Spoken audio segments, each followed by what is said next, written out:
దశాబ్దాలుగా మున్నేరు వరద ముప్పుతో సతమతమవుతున్న ముంపు బాధితులకు రక్షణ కల్పించేందుకు ప్రభుత్వం ఇరువైపులా కరకట్టల నిర్మాణానికి శ్రీకారం చుట్టింది. మున్నేరుకు ఇరువైపులా 17 కిలోమీటర్ల మేర సిమెంట్ కాంక్రీట్తో రక్షణ గోడలు నిర్మించే పనులు ఊపందుకున్నాయి. నీటిపారుదల రెవెన్యూ శాఖల ఆధ్వర్యంలో భూసేకరణ చేపట్టారు. రెండు వైపులా ఇళ్ల స్థలాలు, పట్టా భూములు కోల్పోవాల్సి వస్తుండటంతో బాధితుల్లో ఆందోళన వ్యక్తమవుతోంది.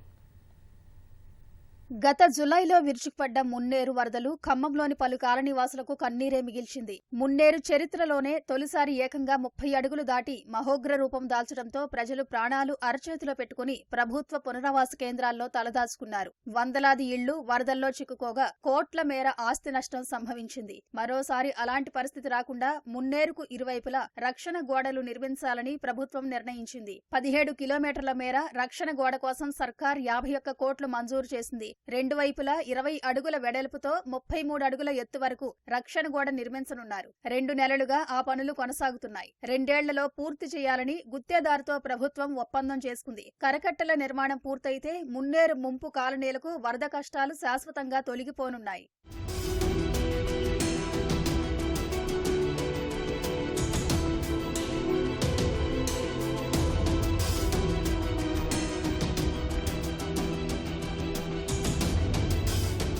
కరకట్టల నిర్మాణం పనులు సాగుతూ ఉండటంతో బాధిత కాలనీల వాసుల్లో కొందరికి ఖేదం, మరికొందరికి మోదంలా తయారైంది. వాటి నిర్మాణానికి అవసరమైన 200 ఎకరాల ప్రైవేటు భూముల్లో వందల సంఖ్యలో ఇళ్ల స్థలాలున్నాయి. మరికొంతమందికి పట్టా భూములున్నాయి. అక్కడ ఇప్పటికే తమకి అవసరమైన ప్రాంతాన్ని నీటిపారుదల శాఖ గుర్తించింది. రెవెన్యూ శాఖ సర్వే చేసి నిర్వాసితులకి అవసరమైన ప్రత్యామ్నాయంపై సంప్రదింపుల తర్వాత భూమి అప్పగించాల్సి ఉంది. మున్నేరుకు ఆనుకుని ఉన్న వెంకటేశ్వర కాలనీ, బొక్కలగడ్డ, పద్మావతి నగర్ కాలనీతో పాటు మరికొన్ని చోట్ల మార్కింగ్ చేపట్టారు. తమతో చర్చించకుండానే మార్కింగ్ చేస్తున్నారని బాధితులు అసంతృప్తి వ్యక్తం చేస్తున్నారు. కరకట్ట కడితే తొందరగా పనులు స్టార్ట్ అయ్యి కరకట్ట కడితే మాకు ఏమి ఇబ్బంది ఉండదు. ఇబ్బందిలో ఉంటున్నాం.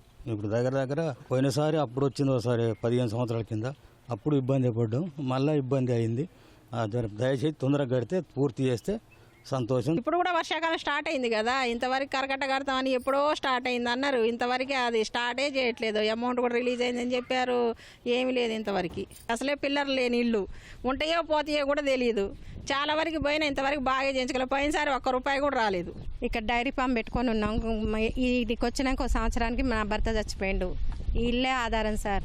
ఈ ఇల్లు పోతే మా పరిస్థితి బాగాలేదు. మేము బతకలేం సార్. మా 2 పిల్లలు, వాళ్ళ బతుకులు వాళ్ళు బతుకుతున్నారు.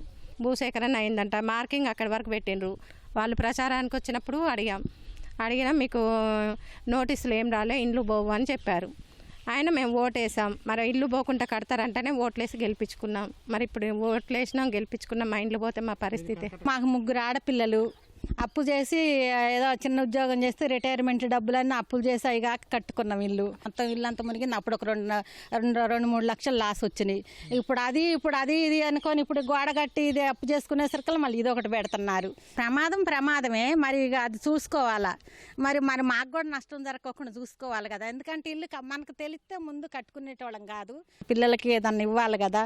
ఇల్లు కనుక మరి అంత పోతే మరి ఏంటి సంగతి, సగం పోద్దని చెబుతున్నారు. ఇంకా ఇంట్లోకి రాలేదు వాళ్ళు.